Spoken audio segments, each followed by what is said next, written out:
Bonjour, bonjour, bonsoir et bienvenue à tous et à toutes à ce webinaire d'information concernant les bénéficiaires pour les projets de notre Fonds national de lutte contre le racisme et pour les projets qui vont être implantés en 2025-2026.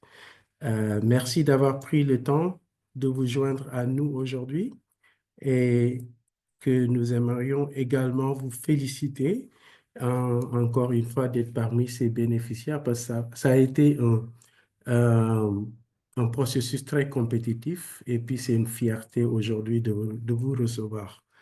Encore une fois, toutes nos félicitations. Mais avant ça, je vais passer par, on l'a fait avec toute une équipe qui sont derrière nous et aussi présents à l'écran. Donc, je vais faire un tour de présentation, à commencer par moi-même. Il y a certains d'entre vous peut-être qui me reconnaissent, parce que ça fait pas mal de temps que je suis ici à la Fondation canadienne des relations raciales. Donc, je m'appelle Ibrahim Gueye et je suis le directeur associé des investissements communautaires. Et comme je viens de le dire, il y a d'autres membres de notre équipe qui sont là à commencer par M. Shannon Ryan, notre directeur des investissements communautaires, notre équipe de gestionnaires de partenariat, il y a Sharon Pan, Léandre Navej et Dalal Abdulrazak. Nous avons également notre assistant administratif que vous probablement vous allez connaître parce que vous allez avoir à coordonner beaucoup et puis s'envoyer des messages à travers notre mailbox. Il s'appelle Arman Mogusu. Et aussi, on a notre équipe de coordonnateurs régionaux que vous allez vraiment avoir aussi l'opportunité de travailler de très proche. Jamal Kulmi Boyce, Rodney Small et Ayan Ismail. Rodney a pris une journée de congé aujourd'hui, donc, mais vous aurez l'occasion pour les gens qui sont dans la région, les provinces de l'Atlantique auront la chance de le connaître mieux. Et comme on dit en anglais, last but not least, nous avons notre directeur régional du Québec, M. Neil Santamaria, ici présent pour aider vraiment les subventions, les bénéficiaires au niveau du Québec. Mais on parlera de ça plus tard dans la présentation. Et pour ça, je veux juste expliquer un peu le rôle le rôle qu'occupe de tous ces gens. Les gestionnaires des partenariats jouent un rôle vraiment clé dans dans le design et l'évaluation et le suivi des demandes de subvention.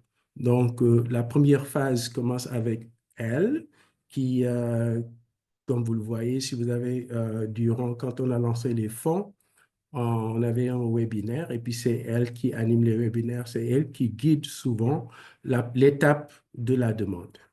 Et après, maintenant, une fois que la subvention est approuvée, on passe la torche à l'équipe des coordonnateurs régionaux, comme je viens de les mentionner tout à l'heure, qui jouent vraiment un rôle de support et de suivi et d'aide dans la mise en œuvre de vos projets ou de vos initiatives. Donc, on rentrera plus en détail dans le rôle dans la deuxième partie de la présentation.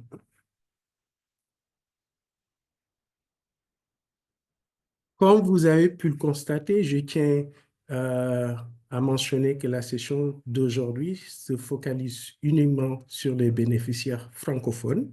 Euh, on avait eu une présentation hier en anglais, donc si vous êtes intéressé à recevoir euh, les, la présentation ou bien l'enregistrement de la session en anglais, ça nous fera plaisir de vous passer ça. Vous pouvez nous envoyer un petit courriel à travers notre mailbox et puis ce sera un plaisir de vous donner ces informations aussi. Je voudrais aussi mentionner que cette session, comme celle d'anglais hier, va être enregistrée et aussi va vous être envoyée et puis notamment les diapositives aussi. Mais avant de passer à la présentation, j'aimerais commencer comme d'habitude, nous le faisons, au niveau de la Fondation canadienne des relations raciales par une reconnaissance territoriale. En effet, les terres où se trouve notre siège social de la Fondation Toronto est une terre qui fait partie des territoires traditionnels de nombreuses nations, notamment les Mississauga du Credit, les Anishinaabe, les Chippewa et les Haudenosaunee et les Wendat, ainsi que de nombreux peuples et Premières Nations, des Inuits et des Métis qui vivent sur ces terres.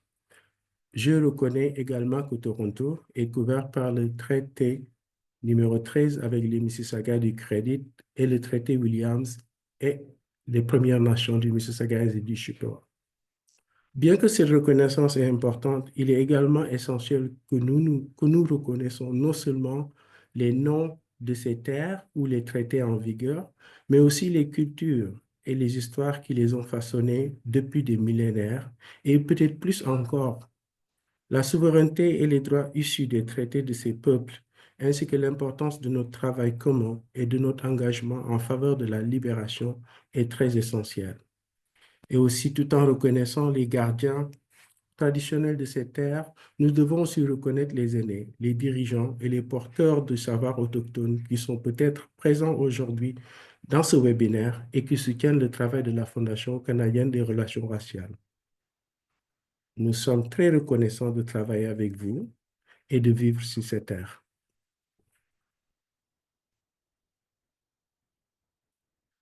Après avoir fait cette reconnaissance, j'aimerais juste signaler que nous sommes vraiment contents que vous ayez là et que vous soyez là, excusez-moi, parce que nous savons que vous avez des horaires très chargés et que ça, c'est très important dans notre relation future pour s'assurer que ces projets sont bien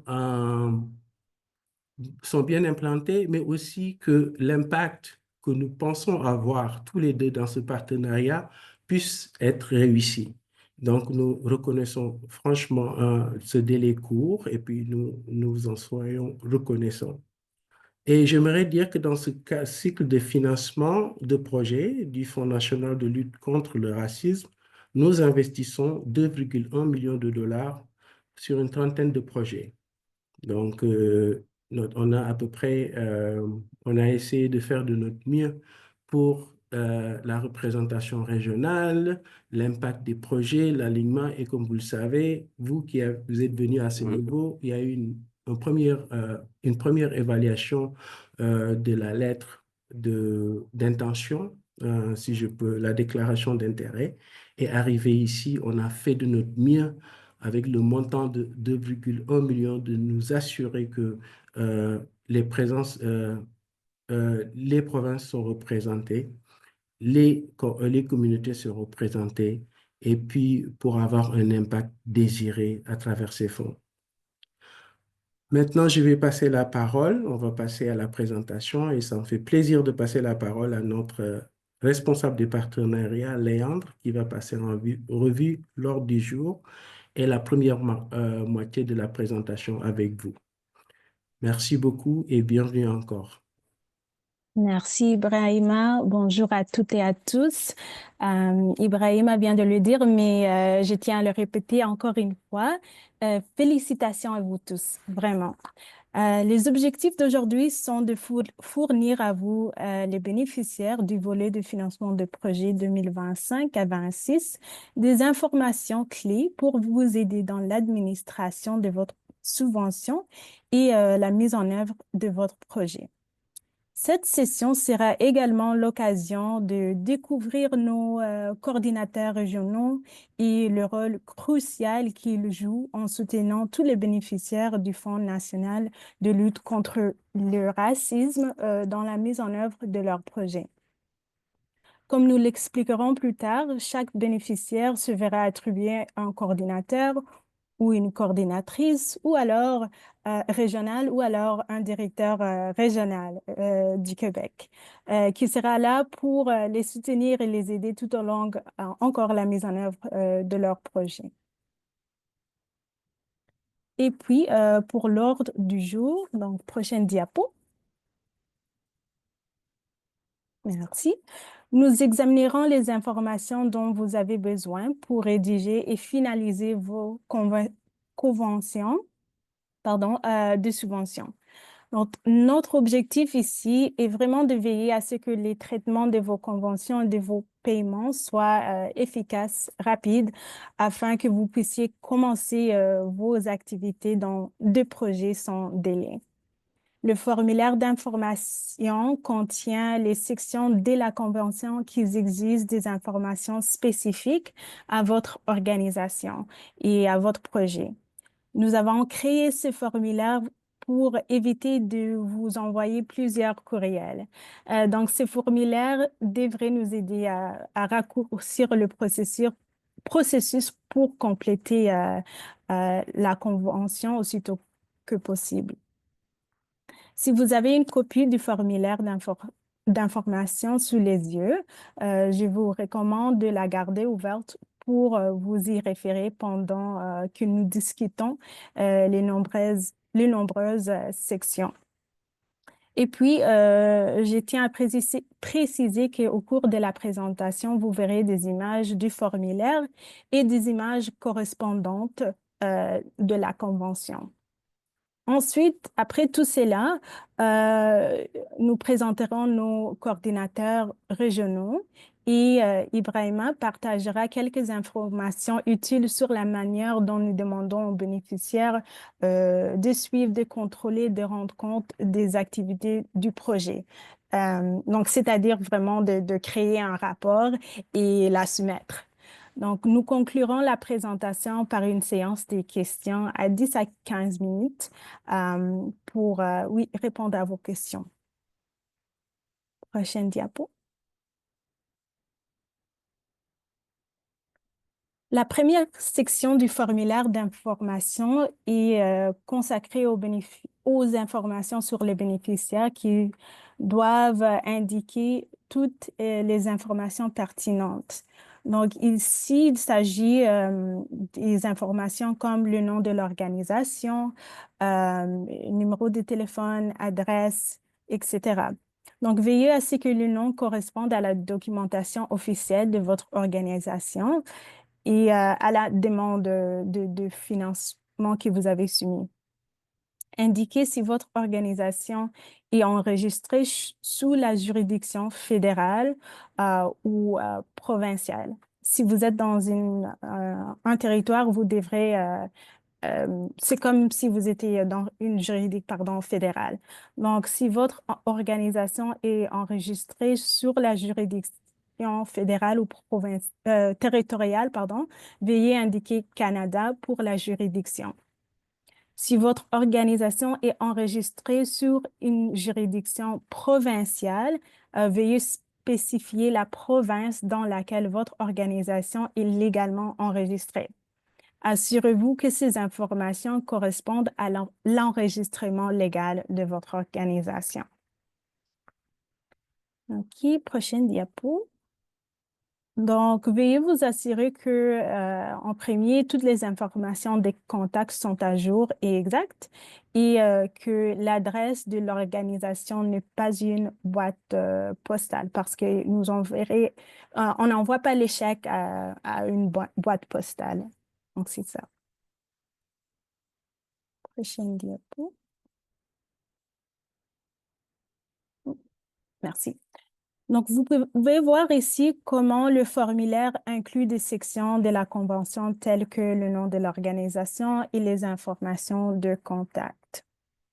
Donc, on peut voir à gauche sur l'écran ici, encore une fois, juste les informations sur la personne de contact. Donc, si on doit vous appeler ou envoyer un courriel, au moins on aura les bonnes informations.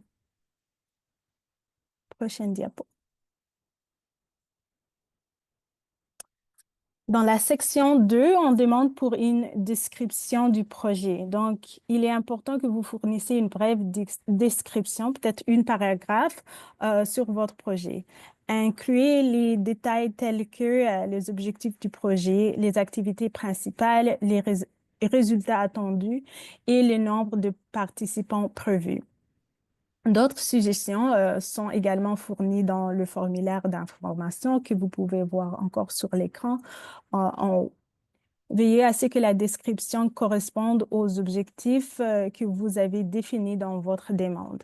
Cette section servira de base à l'annexe A de la convention visible en bas à droite de l'écran.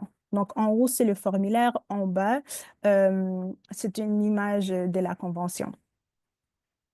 Prochaine diapo. Merci.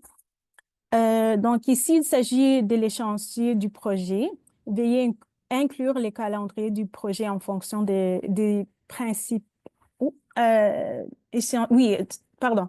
Veuillez inclure les calendriers du projet en fonction des principales activités du projet.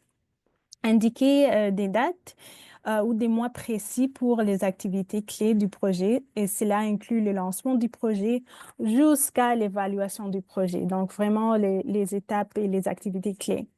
Veillez à ce que le calendrier soit réalisable et corresponde à la portée du projet.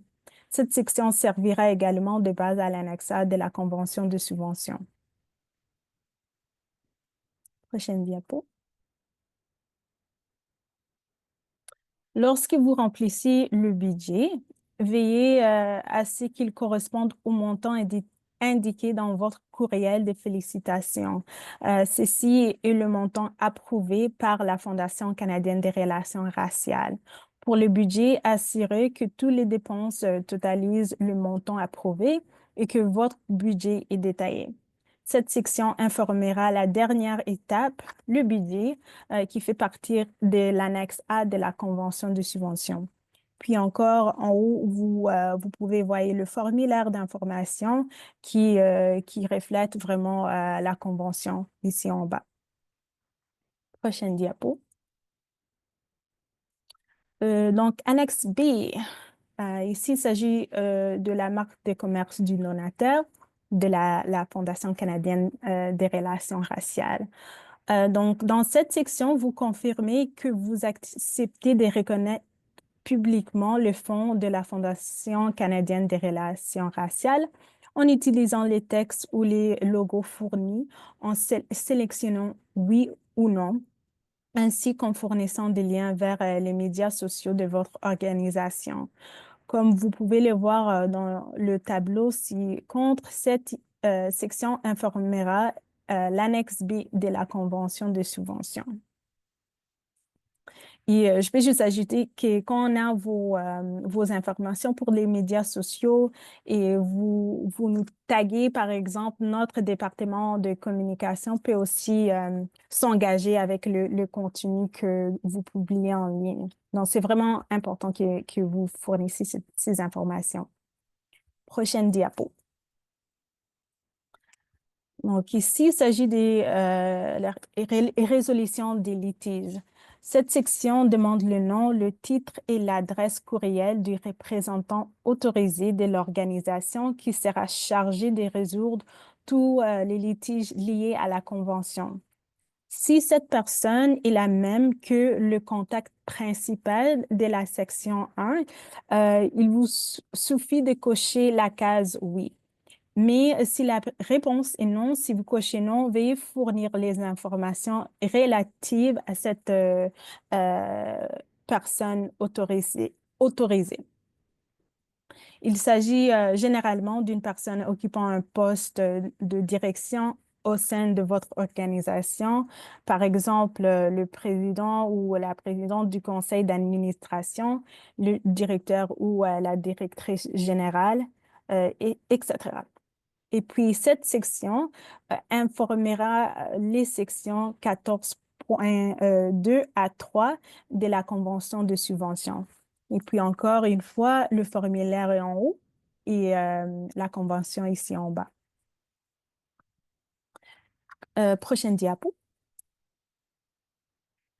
Donc, ici, veuillez signer cette section avec le nom, le titre et la signature du représentant autorisé et indiquer la date de signature. Veillez à ce que la signature soit apposée par la personne autorisée à signer. La personne qui signe doit être la même que que celle qui signe la convention de subvention finale. Euh, donc, comme on a communiqué, c'est vraiment important que d'ici le 13, on a vos informations concernant la convention pour que votre personne autorisée de signer signe entre soit le 14 jusqu'à le 17 mars. C'est notre date limite. OK, prochaine diapo. Donc, ici, c'est les dernières étapes. Examiner le formulaire d'information pour s'assurer que toutes les sections ont été remplies et que les informations sont exactes. Préparer une facture pour le premier versement. Veiller à ce que le montant total de la facture corresponde à 40% du montant de la subvention approuvée et que l'adresse encore physique et le logo de votre organisation figurent sur la facture du premier versement. Le nom et l'adresse physique de l'organisation sur la facture doivent correspondre au nom et à l'adresse de l'organisation sur le formulaire d'information. Donc, ceci est très important. Parfois, on a des différentes informations sur la facture et dans la convention, par exemple, ces informations doivent être les mêmes. Envoyer par courriel le formulaire et la facture une fois remplie à bourse-crrf-fcrr.ca en précisant dans l'objet du message le numéro d'identification de la demande et le nom de l'organisation. OK, finalement, prochaine diapo. Merci. Donc, que se passe-t-il ensuite? Une fois que la Fondation aura reçu votre formulaire d'information et votre facture, nous vous renverrons votre convention dont les sections suivantes seront complétées en fonction des informations fournies. Donc, toutes les organisations devront examiner la convention avant de la signer et de nous la renvoyer. Donc, encore une fois, c'est juste vraiment s'assurer que vous examinez tous vos documentations et que tout soit complète avant que vous la renvoyez. Et encore ensuite, après cela, la FCRR, la Fondation renverra la convention de subvention finalisée, signée par tous les partis, donc notre équipe, le vôtre, et on vous présentera à votre coordinateur ou coordinatrice régionale. Le bénéficiaire recevra un chèque pour son premier paiement par courrier dans un délai, euh, bon, on espère fin mars et à compter de la réception. Oups, non, donc vous recevrez, pardon, votre chèque après que la convention a été signée. Veuillez vous assurer que l'adresse postale fournie, encore une fois, n'est pas une boîte postale. Si vous avez des questions, encore, on est là à Bourse, le mailbox. Et maintenant, je vais passer le micro virtuel à Ibrahima qui va aborder un peu plus le processus du suivi et évaluation. Donc, merci et Ibrahima, à vous. Merci beaucoup, Léandre, pour la première partie qui est dédiée vraiment à la révision et la signature, le petit processus pour qu'on puisse avoir votre contrat pour pouvoir signer, avoir tous les deux votre organisme et notre organisme signé pour que vous puissiez recevoir votre premier chèque de paiement d'ici le 31 mars, avant qu'on entame l'année fiscale. C'est vraiment le but. Donc, merci, Léandre. Donc, ma part, je vais parler un peu qu'est-ce qui va se passer une fois que le contrat est signé. C'est-à-dire, et comme vous le voyez à l'écran, et comme j'ai déjà présenté nos coordonnateurs régionaux, donc Rodney qui s'occupe de toutes les demandes, de toutes les subventions qui sont issues de la région de l'Atlantique, notamment Nouveau-Brunswick, l'île du Prince Edward Island. Je vais m'arrêter parce que je ne veux pas je veux pas mélanger les choses, mais donc tout ce qui est l'Atlantique, c'est Rodney. Et puis on a Jamal qui est aussi sur l'appel. Donc lui, il s'occupe de toutes les demandes et de toutes les relations qui se font au niveau de l'Ontario. Et puis on a Ayane aussi qui est aussi présente, qui est la coordonnatrice régionale pour la Colombie-Britannique, le Yukon et les territoires du Nord-Ouest. Donc, on a aussi une autre région qu'on dessert, qui est les Prairies et le Nunavut, mais le poste est vacant. On est en processus de recrutement pour le combler et une fois que c'est comblé, cette personne sera introduite aux bénéficiaires. Mais entre-temps, c'est Ayane qui va prendre la relève, étant donné qu'on n'a pas beaucoup de subventions. Elle est vraiment, elle s'est portée vraiment volontaire, pas volontaire, mais pour nous aider dans cette région. Et pour le Québec aussi, normalement, on a une gestionnaire de projet, si vous vous souvenez, pour les gens qui nous connaissent. Mais ce poste aussi est vacant et en processus de recrutement. Et merci au directeur régional qui a décidé de faire ce suivi cette fois-ci, non seulement pour aider l'équipe des investissements communautaires, mais aussi de renforcer les relations qu'il a déjà établies, que le département a déjà établies au niveau du Québec. Donc, merci à Neil. Donc, ces personnes vont jouer un rôle vraiment clé vont vous aider dans la mise en place ainsi que le suivi de vos subventions. Merci beaucoup et prochaine diapo. Donc là, on va parler, comme je viens de le mentionner, du suivi, de l'évaluation et de la gestion des subventions. Donc, tout ce qui peut se passer parce qu'on a un processus qu'on suit à l'interne, que tous les coordonnateurs, incluant les gens qui nous aident dans le suivi et l'évaluation, on suit. C'est un programme vraiment, c'est un processus, un guide qui nous guide pour pouvoir bien vous soutenir dans la gestion et la mise en place de vos projets. Et on sait que, écoute, il y a une proposition qui a été proposée, c'est ça notre vision du projet, mais quand il s'agit de la mettre en place, il y a beaucoup de choses qui peuvent arriver.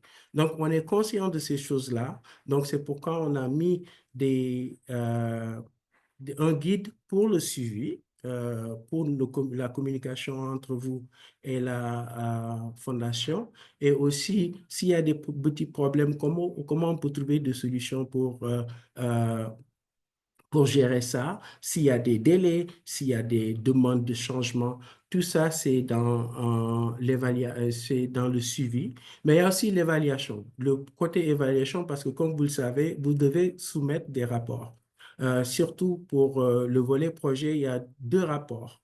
Il y a il y a le rapport intérimaire et le rapport final. Donc, l'évaluation de ces rapports revient à cette équipe aussi. C'est eux qui vont recevoir les rapports, qui vont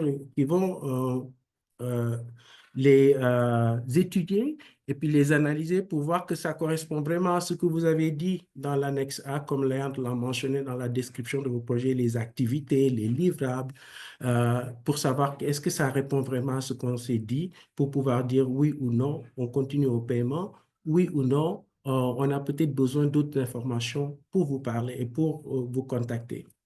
La gestion des subventions aussi. La gestion des subventions implique vraiment comment les fonds ont été déboursés. Est-ce que le budget a été respecté? Est-ce qu'il y a des changements au niveau des catégories de budget? Est-ce que les délais ont été respectés? Dans tout ça, notre équipe talentueuse que je viens vous présenter se feront un plaisir de vous guider là-dessus tout au long de cette année où vous allez mettre en place votre projet.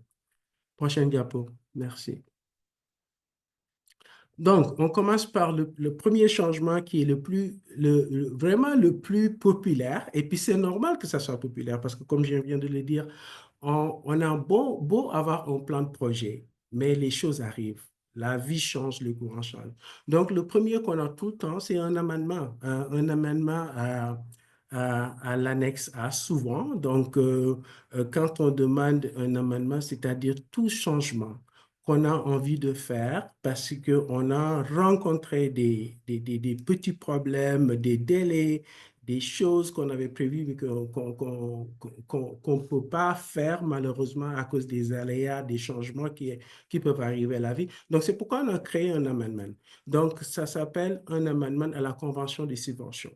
Mais cet amendement est juste valable pour les choses qui sont décrits dans l'annexe A, c'est-à-dire la description du projet qui inclut les activités, les résultats attendus, les livrables.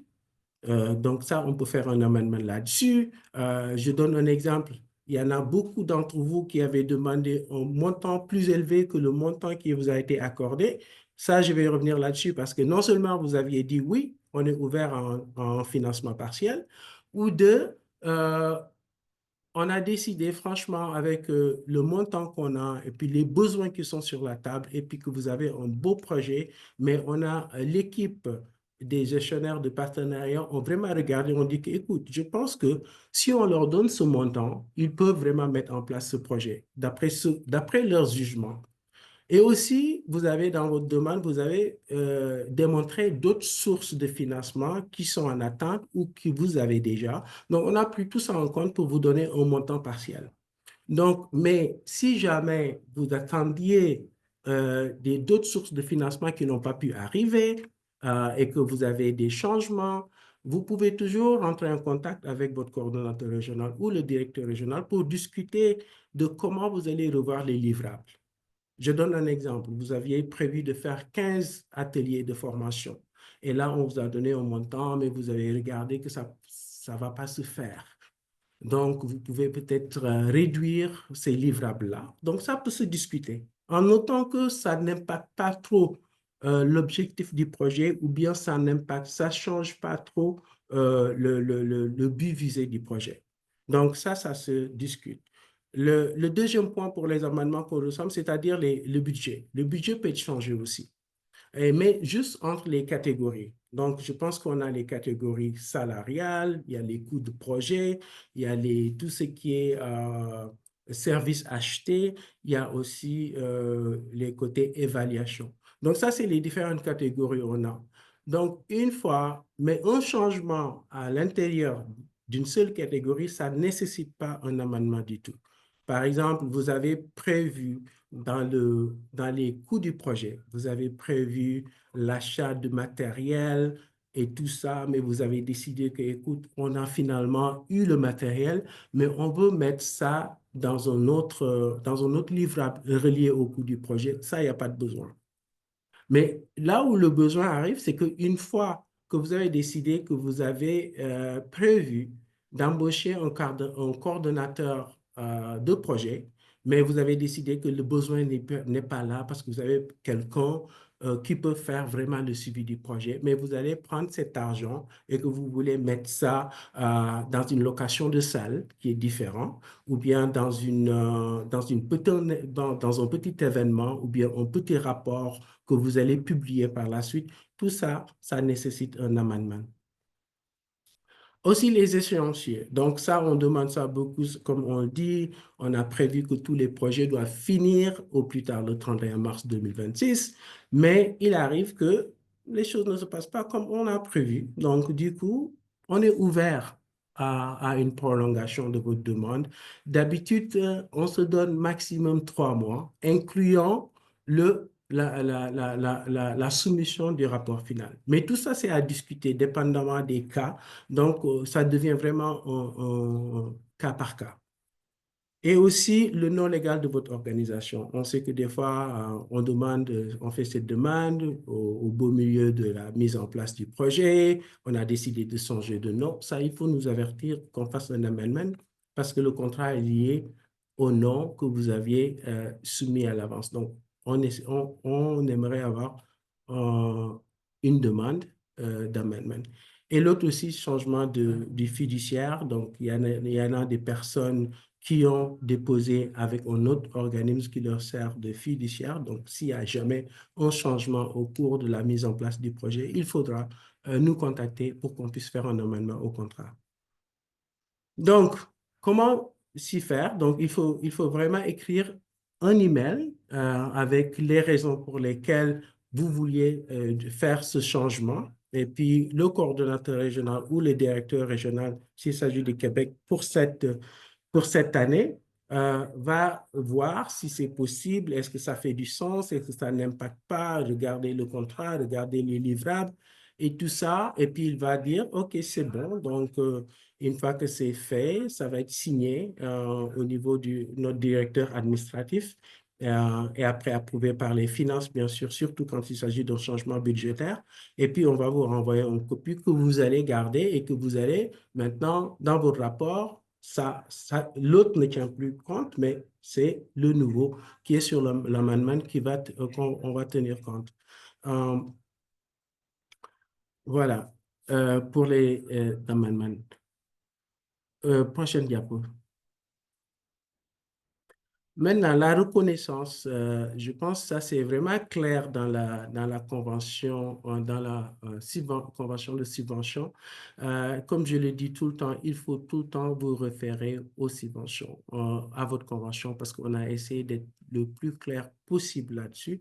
Et au niveau de la reconnaissance de la Fondation canadienne, il y a la clause 10.1, comme vous le voyez, qui parlent tous, et l'Inde l'a mentionné un peu plus tôt en parlant de marque de commerce dit donateur. Donc, il faut vraiment vous référer à ça et n'hésitez pas à nous contacter parce qu'on a un branding guide, je suis désolé, un guide pour tout ce qui est logo, comment l'utiliser, et quand est-ce qu'il faut l'utiliser, combien de temps pour avoir une approbation, est-ce que vous devez écrire, vous voulez faire un communiqué de presse, est-ce que vous voulez nous mentionner, vous voulez avoir un code de notre directeur général ou de moi ou bien de notre directeur des investissements communautaires. Tout ça, c'est bien expliqué là-dedans, mais aussi rapprochez-vous c'est du cas par cas.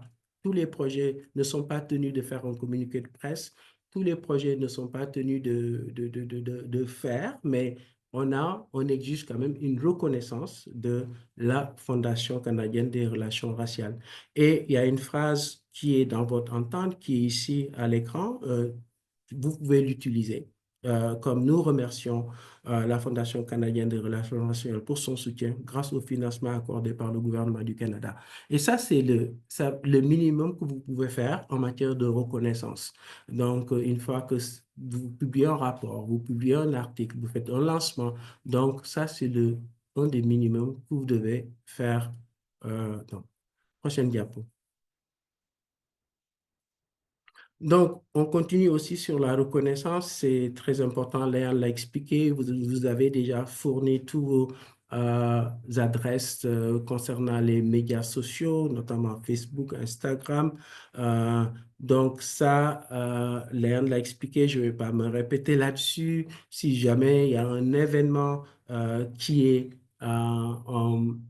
qui fait partie de vos activités de projet. Donc, c'est très important comment dirais-je, dans les annonces, dans les publicités, tout ça, quand vous faites ça sur Facebook, de nous taguer ou bien de nous envoyer quand même à travers votre coordonnateur régional pour qu'on puisse amplifier. Donc, ce qu'on amplifie aussi, c'est le département de communication qui s'occupe de ça, qui va regarder c'est quoi, c'est quoi, qu'est-ce qu'il faut amplifier. Est-ce que c'est important d'amplifier? Est-ce que c'est juste un like qu'on va faire? Est-ce qu'on reposte qu'ils vont faire? C'est eux qui décident. Donc, c'est leur domaine. Donc, on leur laisse ça. Mais l'importance ici, c'est d'avoir ce lien à travers votre coordonnateur régional ou le directeur régional pour qu'on puisse décider, pour savoir même que vous faites le travail, que la fondation est reconnue. Euh, L'autre point que je viens mentionner, il y a un événement, les événements. Donc, dans la reconnaissance aussi, on dit s'il y a un événement et que vous voulez qu'un représentant de la fondation vienne faire un petit discours et que, ou bien le directeur régional peut venir, donc vous pouvez nous le dire, faire une demande, mais il faut donner un délai de 4 à 6 semaines.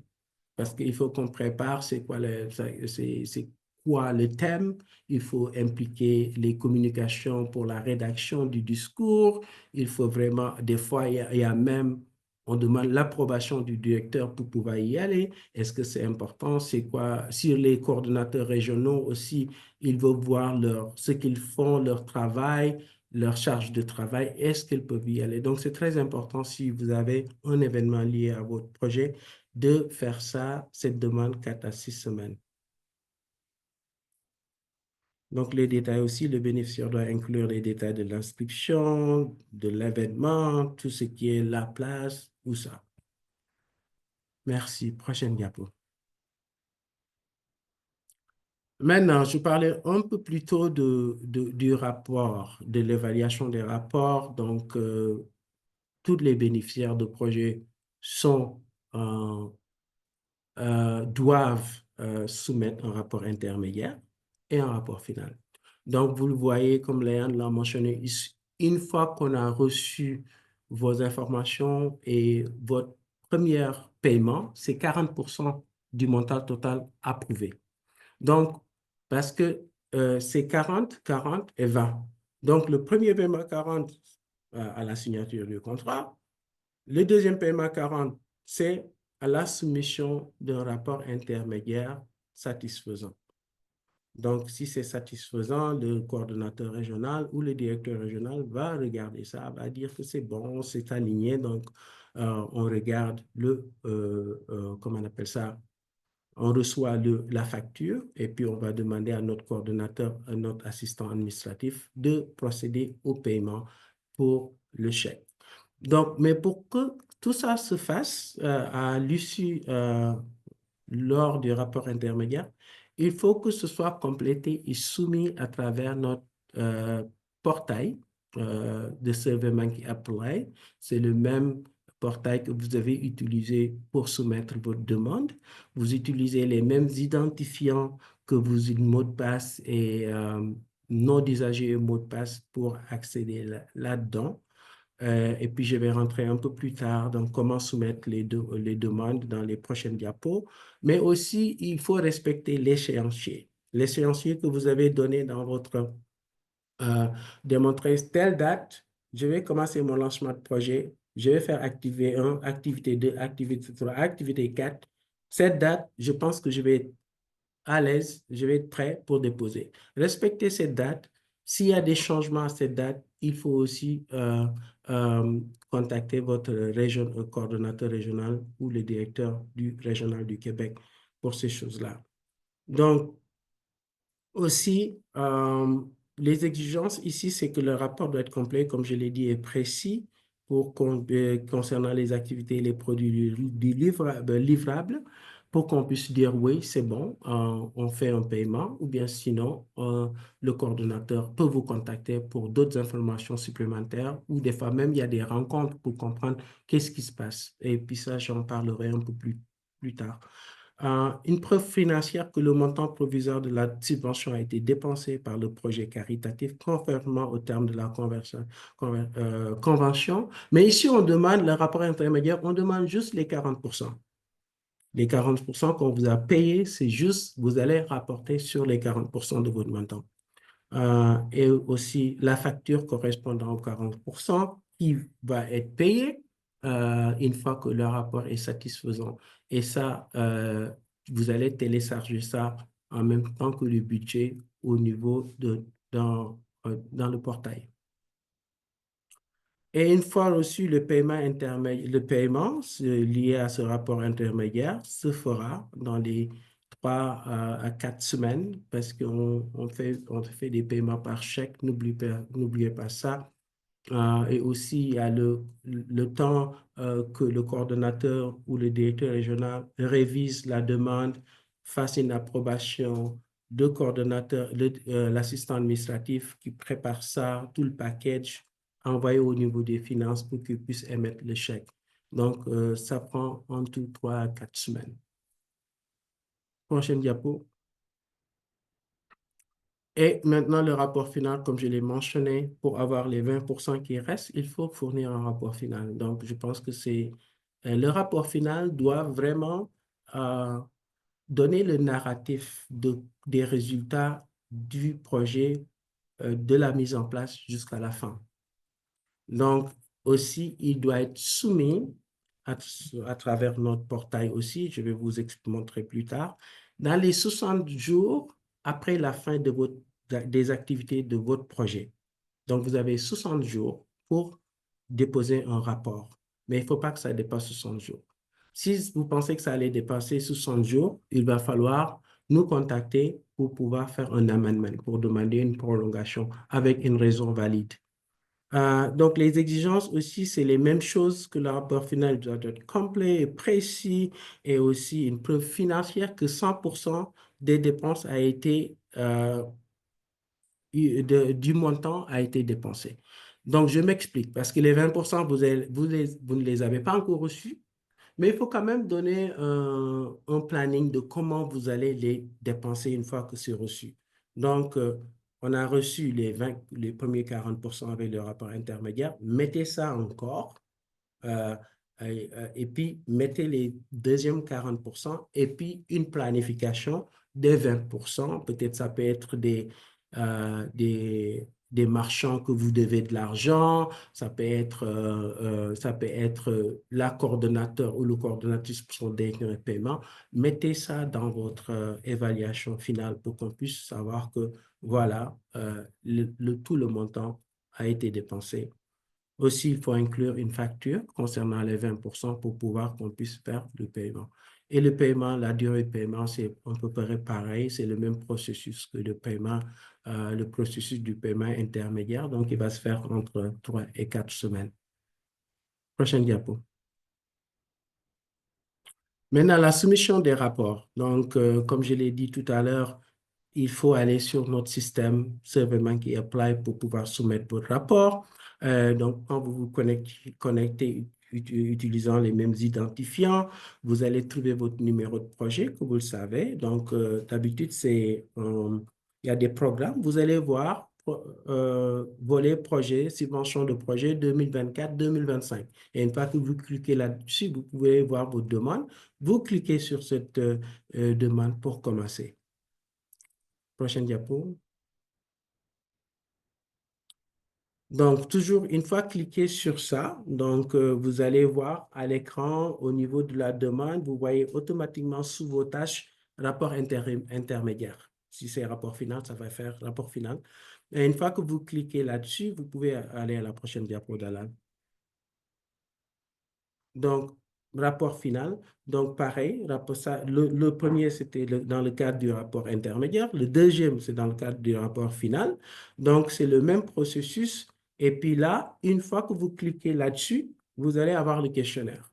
Donc, vous allez remplir le questionnaire, les attentes. Je pense qu'on a déjà même le gabarit pour les questions que vous pouvez demander à votre coordonnateur régional le gabarit pour qu'on puisse vous le donner, pour que vous puissiez l'avoir en avance pour pouvoir savoir c'est quoi les questions qu'on vous demande. Une fois que c'est rempli, c'est tout. Maintenant, vous allez cliquer sur Envoyer. Prochaine diapo. Donc, voilà. Envoyer, c'est très, très important parce que nos coordonnateurs régionaux, on a vraiment du mal. Il y a tellement de rapports qui ont été finis, mais on n'a pas pu, on l'a pas reçu. C'est-à-dire, les gens oublient de cliquer sur le truc vert, là, le envoyer vert, ils oublient. Mais moi, je ne les blâme pas parce que si on l'explique, on ne sait pas parce que tu finis compléter, pour moi, c'est complété, c'est fait. Mais il faut aller, il y a le côté droite, gauche, il y a, vous voyez, évaluer. Là, vous pouvez cliquer sur évaluer pour revoir ce que vous avez écrit. Donc, voir est-ce que ça c'est bon, est-ce que ça fait du sens, est-ce que c'est ça qui était attendu de moi. Vous pouvez corriger. Maintenant, une fois que vous avez évalué, vous dites que ça c'est trop bien, c'est bien. Donc, vous allez cliquer sur envoyer. Et puis, une fois que vous êtes envoyé, c'est maintenant que vous allez recevoir vous allez voir à l'écran demande envoyée.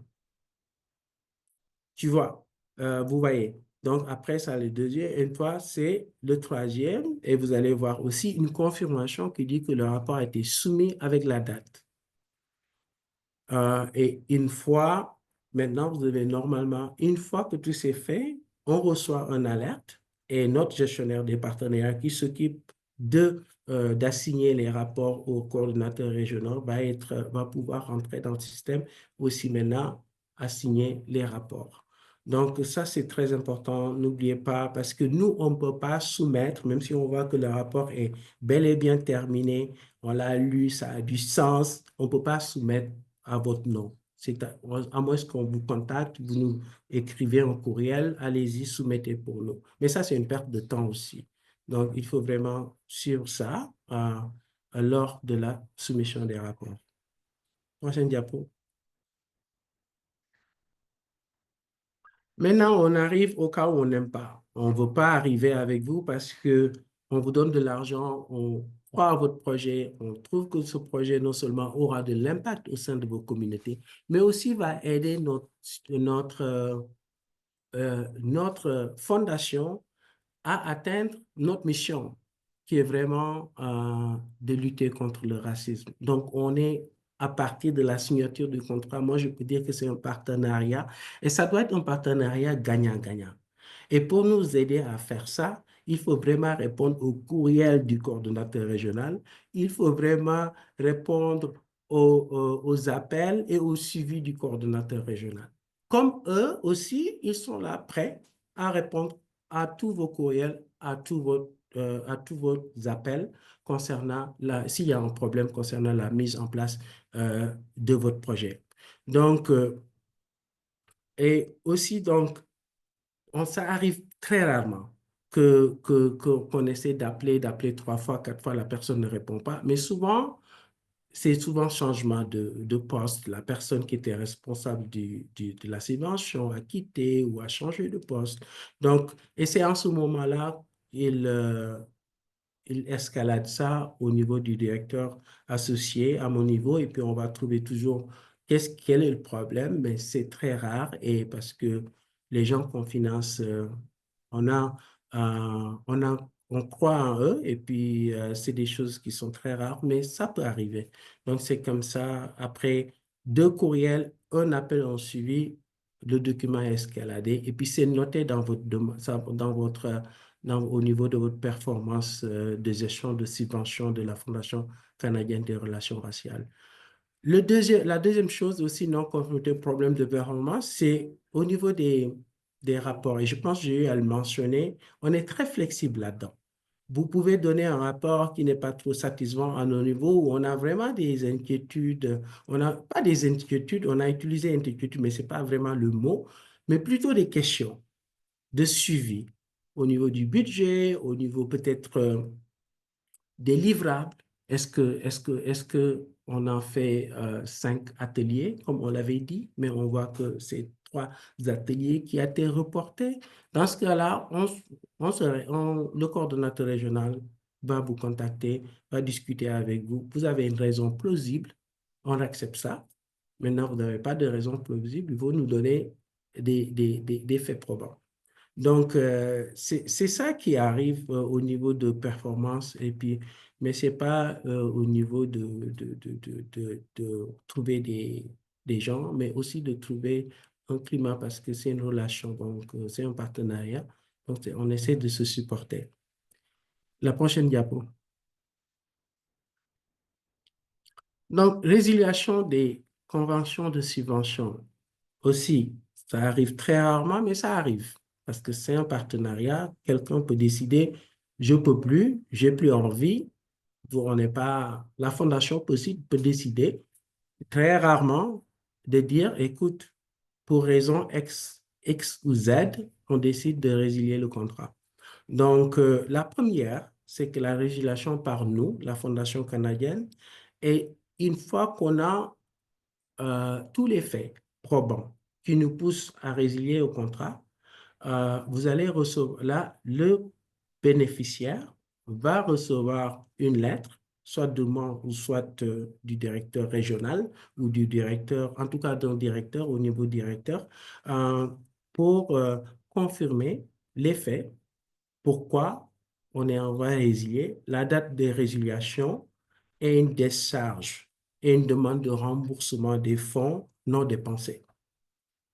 Donc ça, c'est à notre niveau et ça se fait avec une lettre qui va être acheminée au niveau de notre chef administratif pour valider ça. Et puis, tout ça va être dans le dossier du demandeur. Maintenant, résiliation par le bénéficiaire, comme je viens de le dire, totalement. Il y a des choses qui peuvent arriver. On a résilié des contrats parce qu'ils n'ont pas eu le local ou bien il y a des changements au niveau du personnel. Ils ne peuvent plus continuer et ça, c'est très légitime.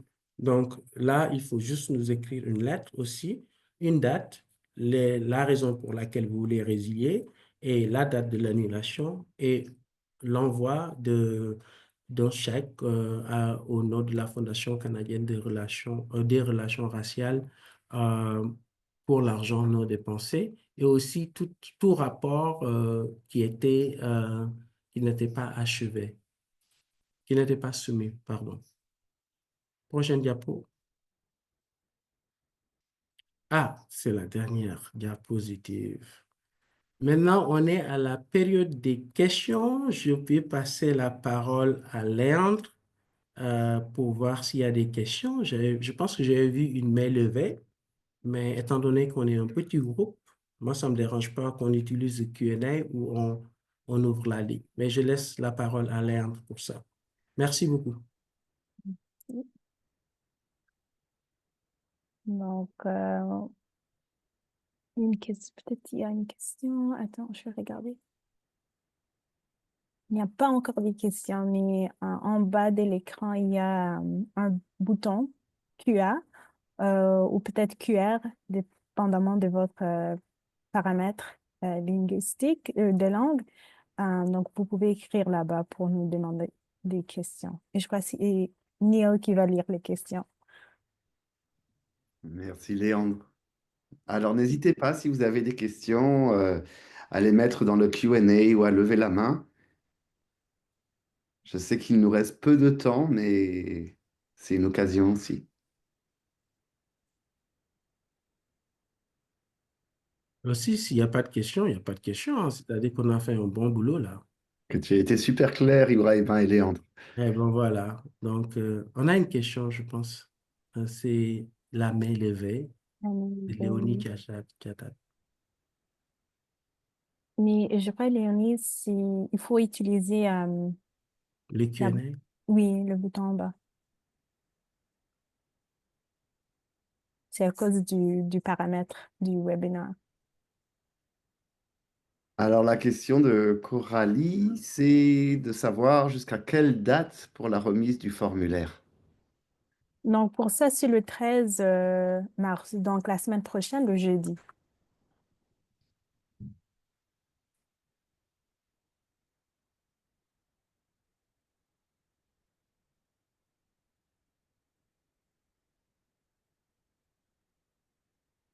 Je peux aussi ajouter que Ibrahim l'a dit, mais après la présentation, on va envoyer l'enregistrement, les diapositives et aussi vous recevrez une copie de la convention aussi pour référence. Donc, cela devrait vous aider à compléter aussi le formulaire.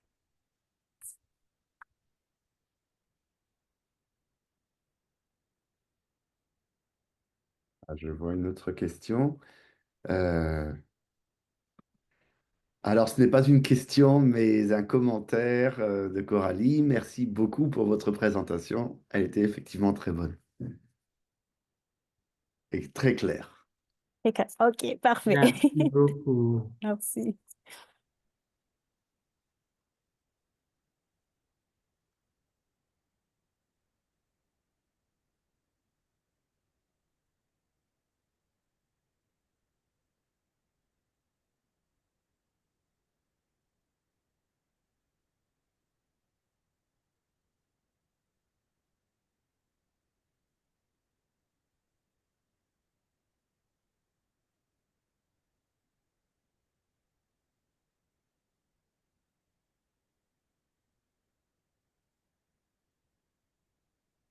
Bon, si jamais, on avait dit avant que vous pouvez nous envoyer aussi un courriel à l'adresse bourse. Je sais qu'on a déjà peut-être communiqué là-bas beaucoup.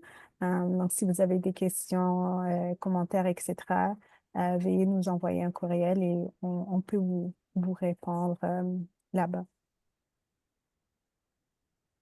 D'accord, je pense qu'il n'y a plus de questions et puis je pense que je vois que les gens commencent à partir, donc ça a été clair. Donc pour finir, merci à tous et à toutes de votre présence. Si vous avez d'autres questions, comme Léandre vient de le mentionner, n'hésitez pas à contacter notre équipe à l'adresse bourse@crrf-fcrr.ca en indiquant surtout comme objet Fonds national de lutte contre le racisme, projet 24-25, 2024-2025, questions contractuelles. Nous sommes impatients de soutenir votre projet et de voir l'impact de votre travail, c'est sûr. Et puis, nous vous souhaitons une excellente journée ou fin de journée. Merci. Merci.